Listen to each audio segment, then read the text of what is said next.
I spent $500 to buy all this stuff so we can turn this basic PC setup into an amazing streaming setup. The total price of all this stuff is just under $500. We have quite a bunch of things to unpack. Let me put all this stuff aside. Now I'm very excited because in the previous episodes we didn't have the budget for this microphone, the Elgato Wave. You can buy it on Amazon for around $130. By the way, links to all products in the description. Now there's nothing inside this box because I've been using it for a while. This is the microphone and it's a great one because of the software you get with it, which is the Wave Link software. But more on the software later. The mic comes with a stand, but you can also detach the microphone from the stand and then connect it to a microphone arm. And I think it came inside of this box. I don't remember correctly. There it is. I need to clean, by the way. My desk is a mess, just like my life. I will link it below in the description, but I think it was around $15 to $20. It comes with one of these big pop filters as well as another pop filter that you can put on your mic, but I don't think it'll look good on this Elgato microphone. It's like a little head. This is the mic arm itself. It's very similar, if not identical, to the one I just showed. This is the desk clamp that they give you. And then the last thing that they give you is one of these holders for your microphone, but we will not need this. Elgato delivers this with their microphones. It's a small converter that you can connect to your mic, and by doing that you can connect it to a bunch of different microphone arms because there's a few different sizes within this converter. Oh, there's one last thing inside of this. It's this kind of tape that you can put around something when it's too small to fit. Are you looking for new emotes? Then the new emote maker from Own.tv is perfect for you. After choosing your starting character, you can customize it further to create a character that looks very similar to you. When you're done customizing, simply click on generate emote and then you will be able to select the emotes you want to buy. The more you select, the cheaper it gets per emote. If you're interested, then go to Own.tv or click the first link in my description to start creating your own emotes today.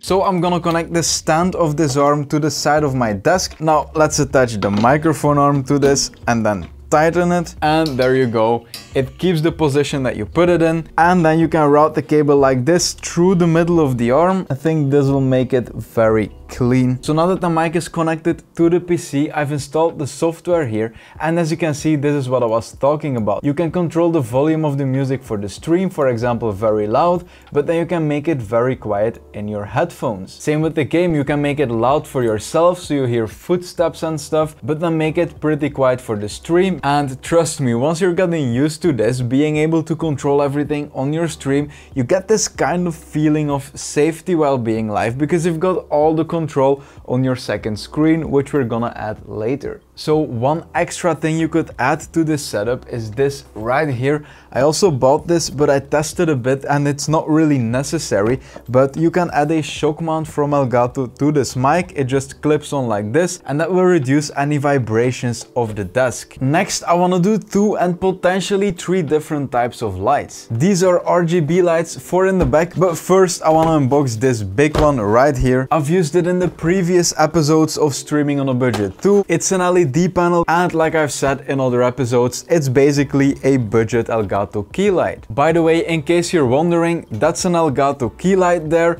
that shines on the back of my head, and then I have this big softbox that's lighting the front of my face. But let's be honest, a softbox like this is definitely overkill for starting to stream, so this LED panel will be perfect to light your face. And then the reason I said potentially 3 types of lights is the small light that you see under this. So this light here is basically the small brother of the light we just unpacked. Let me quickly open this. As you see, it's definitely much smaller and our budget is big enough to use this light as our main light.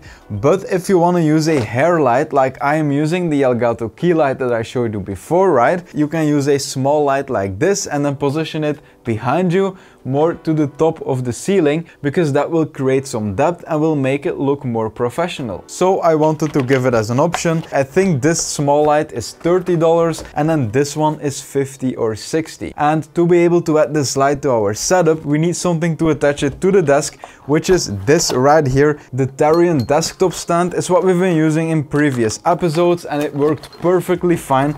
It's very sturdy dirty, so we're gonna use it again. It costs around $20 and I will link everything in the description, all the Amazon links. I can't show any Amazon screenshots or screen recordings in my videos anymore because I received an email from Amazon. I also had to cut out all Amazon parts in my previous episodes, which completely destroyed them, sadly.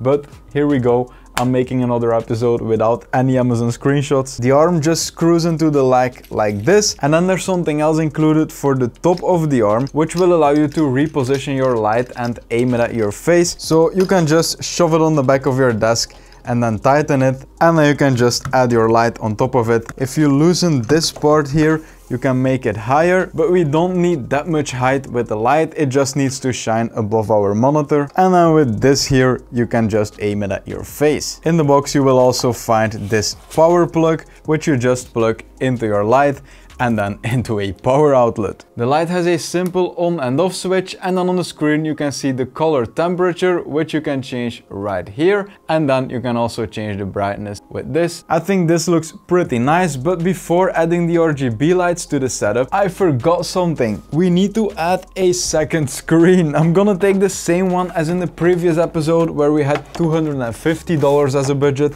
because the screen doesn't really matter. Well, it's to say, the screen matters, but the specs don't.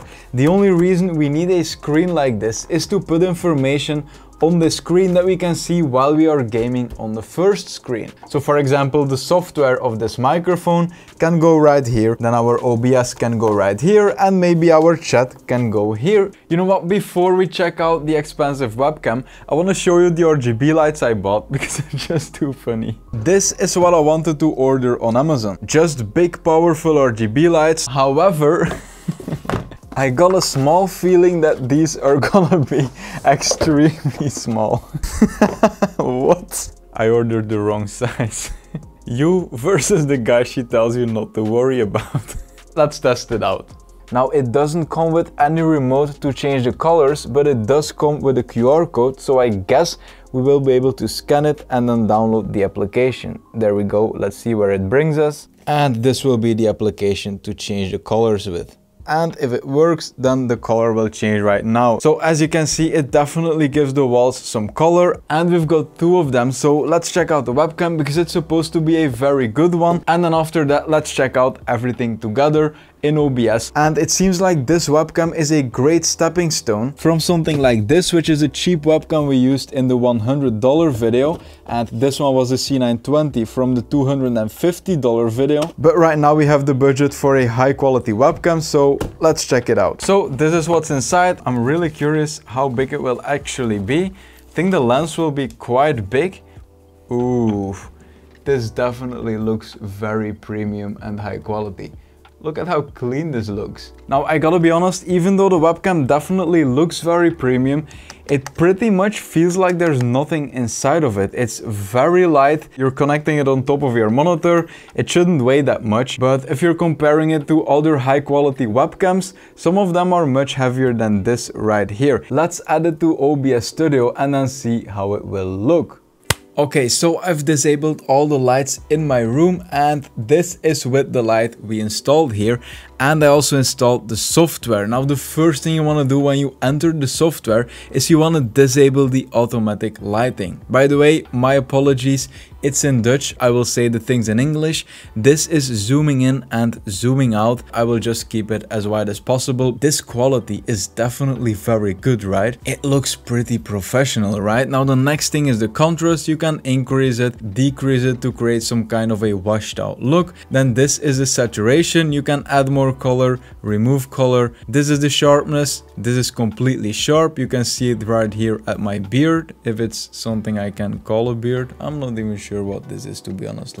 Then this is the lighting, the automatic lighting that we removed, and you can add ISO if your room is too dark. But then here we have automatic white balance. You can also just disable this, and then you can choose the white balance yourself. If you want a more cold look, you go to the left to the blue. For a warmer look, you go to the right. light, we did set our light to 5600 Kelvin. So that's what I'm gonna select to get a really balanced natural look. And then here we have noise reduction, and look at the wall behind me. I'm gonna enable the noise reduction right now. This is much better. It's a big difference. Look at here. I'm gonna disable it, enable, disable. It's a big difference. And right now I want to add the RGB behind us. And there we go. You could also position them higher and make them shine right there on the wall. If you want these RGB lights and you're really serious about it, then I would try to go for something like this, which is 50 watts instead of 15, because that will light up a bigger part of your wall. But I will link a few other options in the description. If you want to see final results of stuff I'm building, you can follow me on Instagram. I will put the link on top of the description, because there I post everything that I'm working on. You can follow me there if you want. Like the video, because that helps a lot in the YouTube algorithm. Subscribe to the channel for future videos, and I will see you in the next one. Have a nice day.